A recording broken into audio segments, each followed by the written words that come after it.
Axis and Allies Tips: The Tactics and Ideas for Powerful Strategy, Part 2. In the description is a link to Part 1. Let's continue with in-out blitzing. Tanks can blitz through unoccupied enemy territory and continue moving, including to attack or capture another enemy territory. In-out blitzing is a tactic whereby tanks capture enemy territory and then immediately return to their starting position. You don't have to use that infantryman to capture the territory. Save a life and adopt the in-out blitz. Just be aware that your enemy can quite easily adopt the same tactic.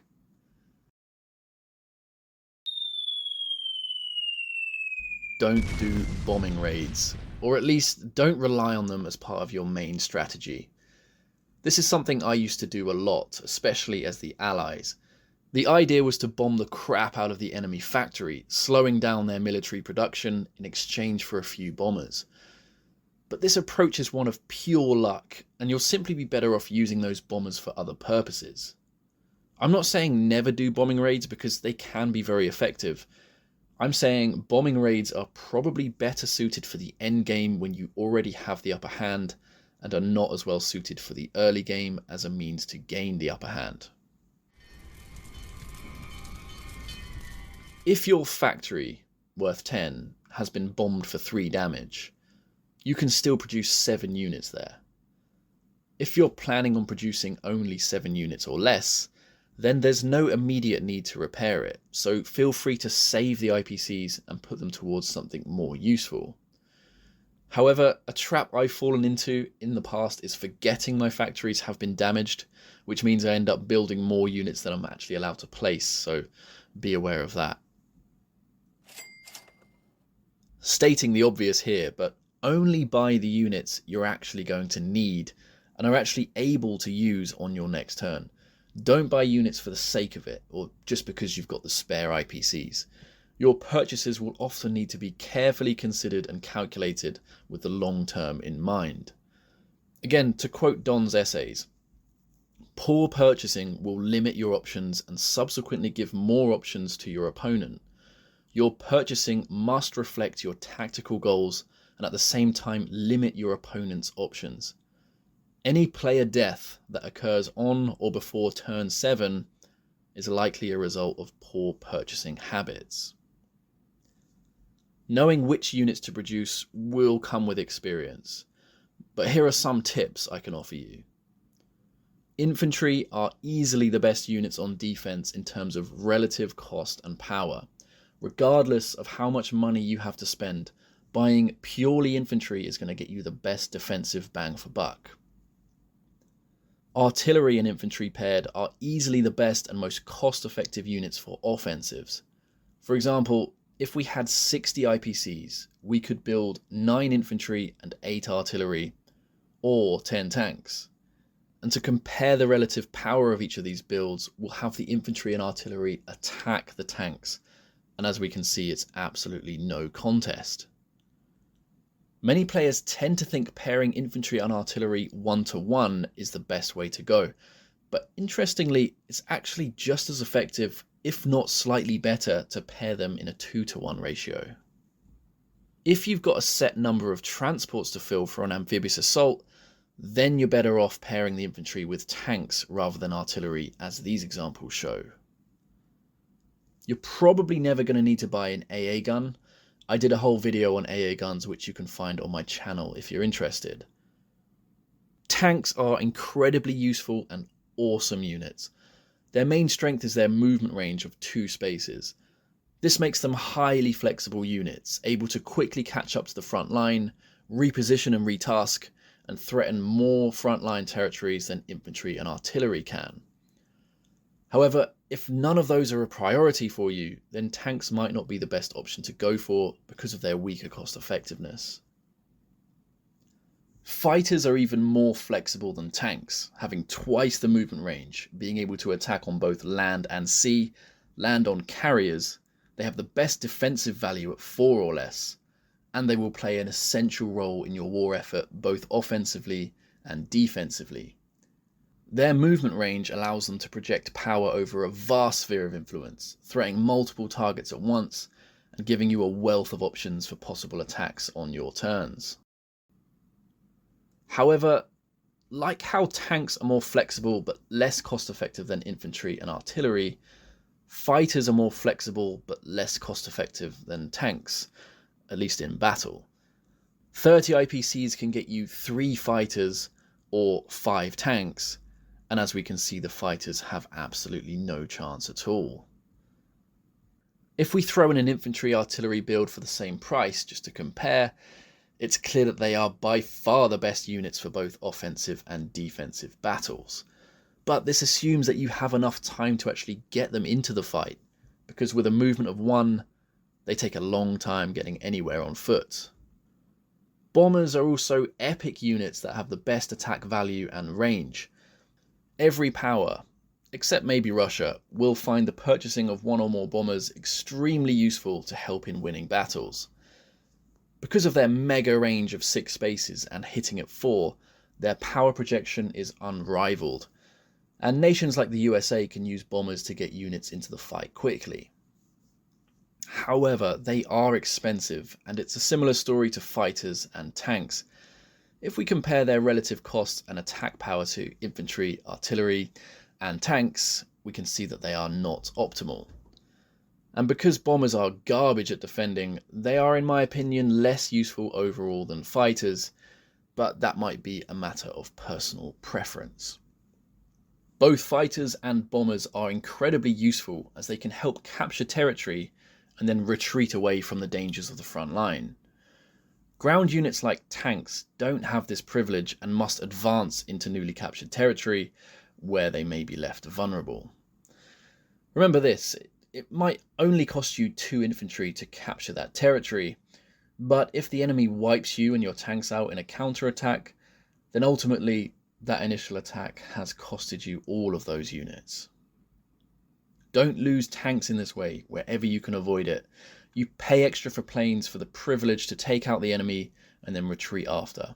You only really ever want to push tanks in when you know you've got enough infantry to cover them. Tanks and planes might seem like really expensive units when we compare their performance in battle to that of infantry and artillery. But with tanks and planes, you pay extra to have that flexibility, versatility, speed, and reach rather than cost-effective power. That's the trade-off. And in the right balance, for the right nation, for the right goals, you'll find that tanks, fighters, and bombers are highly effective and well worth the price. Another thing to remember is land units can only ever be used on land, sea units can only ever be used at sea, but air units can be used to command both the land and the sea, and they can freely travel across either, which makes them extremely useful units. When it comes to building sea units, don't do it unless there's a good reason for it. For nations like Japan, the US, and the UK, having a strong navy is going to be essential. But the main function of your navy is to protect transport ships, which will enable you to threaten land territories and get boots on the ground, which will enable you to control more territory, which generates you more income. The other reason to have a navy is to take out enemy ships and restrict the movement of their transport ships. That's fundamentally it. So don't buy more sea units unless you really need them. If what you need is stronger attack power at sea, consider buying more air units first. Remember that there are no IPCs to be gained by controlling the seas. However, sometimes you need to control the seas in order to gain access to and maintain control of those IPCs. I've extensively covered the topic of sea units in a previous video. I've also examined artillery versus tanks. Both of those videos you can find on my channel. Sometimes it's a good idea to save IPCs for next turn so you'll have more to spend and can make a more impactful purchase. Don't spend that last 4 IPCs on an artillery you don't need. Instead, save it and put it towards something else next turn. On the flip side, however, avoid consistently saving money round after round, because otherwise those IPCs essentially become redundant. Also, don't buy half a fleet because that's all you can afford. if it may be left vulnerable.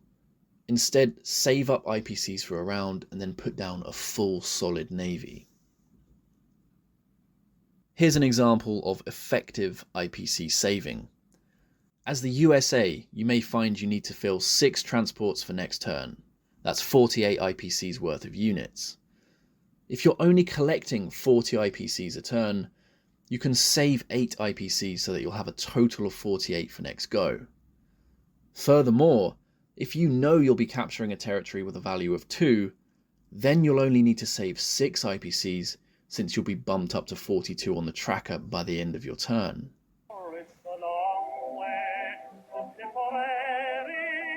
I often use combat flags and arrows to help me plan my turns. There's always a lot to think about. Planning a complicated turn with arrows before moving anything is a good way to visualize the whole turn without moving anything, enabling you to easily make tweaks here and there or change your mind completely. Once you've moved all your pieces around, it can be difficult to remember where each unit originated and therefore more difficult to make adjustments. The markers are also super useful to remind you of easily forgettable moves, like moving these infantry in South Africa. And in this example, these arrows are serving as a great reminder for you to read the rulebook. Seriously, there's a lot of rules and you need to get to know them all. Do ask for clarifications if you're unsure. Don't be that guy that gets screwed over and then complains that they didn't know the rules. All of the rulebooks are available online. There is no excuse.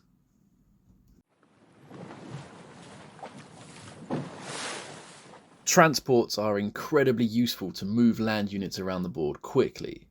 Always leave your transports in places which give them optimal range so that they can safely threaten as many places as possible. For example, you might be adamantly planning an invasion of the East Indies with this transport on your next turn. You could leave your transport outside India, but that would make it more obvious what your plan is. Why not instead move the transport to the sea zone off Egypt, where it's still in range of the East Indies, but it now also threatens Italy? For you it makes no difference, but it will give your enemy more to think about and keep them guessing. Whenever repositioning your transports, check for enemy air units that might be in range, and then double check for any air units that might be in range, especially if you're leaving your transports undefended. Naval bases are generally the best place to end the movement of unthreatened sea units, but if you're not playing a game of G40, get to know all the sea zones and how they connect. You might be surprised at what could be in range. For example, in the Anniversary Edition, transports outside Calcutta can reach Australia thanks to the ridiculously long Sea Zone 39. In the 1942 Second Edition, it's possible to launch an amphibious assault into Yunnan from Sea Zone 61, because if you look really closely, you can see that they actually connect. You can also be a sneaky bastard and position your ships on the far edge of a sea zone to make it look like they're further away than they actually are. For example, here outside the Solomon Islands, you could place your ships down here in the bottom corner, and maybe the US player won't realize they're in range of San Francisco. You can also face sea units in a particular direction as a form of psychological warfare, or to try and bluff out your opponent. It's a bit of a dick move, not gonna lie, but if you're a new player that keeps getting smashed, I would totally recommend trying these against a more experienced player. Hold this position! We've touched on how important positioning is with transport ships, but it's the same for every unit, especially aircraft, which you should always try to land somewhere central where they will have the most options for targets. There have been a lot of occasions where I've realised I could have landed my planes in a much better spot to give it more options and restrict my enemy's movements. However, by then it's usually too late, so before you put that plane down to land, just think, is this the best spot for it? The same is true for tanks. Try and keep them in spaces where they will threaten the most territories. You will have a goal in mind that you're working towards, but don't get tunnel vision. Always think about the most optimal space for each unit. For example, these German infantry may be heading towards Ukraine. Taking the southern route will limit their options for potential attacks in future rounds. The central route gets them to Ukraine in the same number of turns, but gives them a ton of more options on the way there. That's it for part 2 of this series, but there's more to come. In part 3, we've got yet more tips to help you wage war ruthlessly and help you emerge victorious. Link will be in the description. Thanks for watching.